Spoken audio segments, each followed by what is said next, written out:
contexto protestante, essa pergunta ela é recorrente, porque de alguma forma o protestantismo ele surgiu de uma ruptura com não só com uma estrutura religiosa de igreja, não só com uma teologia, mas sobretudo uma ruptura com a maneira de se encarar o papel da filosofia no estudo da teologia.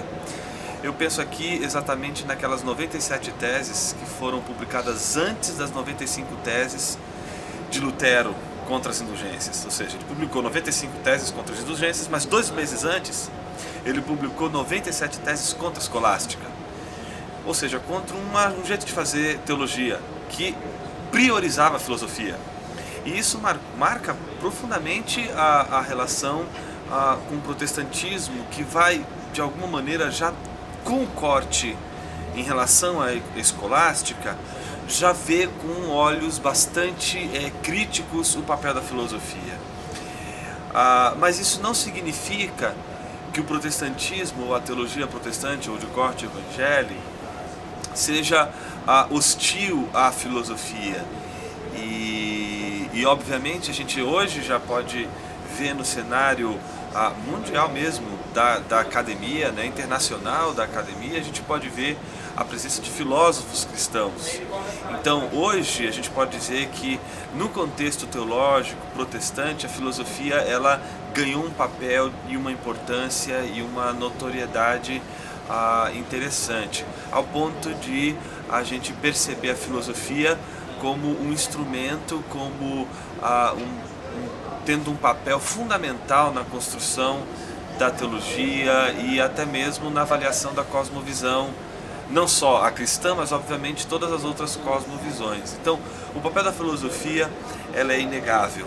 Os protestantes de início fazem, obviamente, uma crítica, e é uma crítica direcionada a um tipo de filosofia, e com o passar do tempo a gente vai ver na própria tarefa apologética da igreja um recurso à filosofia, porque percebe obviamente que a filosofia ela é sobretudo uma disciplina que tem como tema fundamental a verdade. Então, por isso a gente tem que pensar o que é a filosofia e que tipo de filosofia a gente está falando.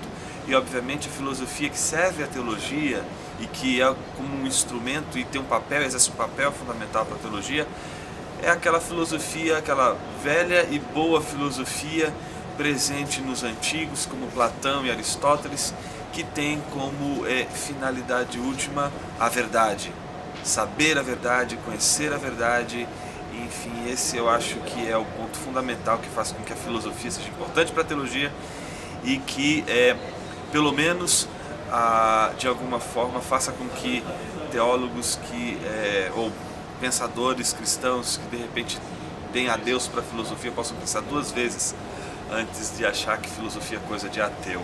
Na verdade, filosofia é coisa de gente que ao longo da história se mostrou muito mais crente do que ateu.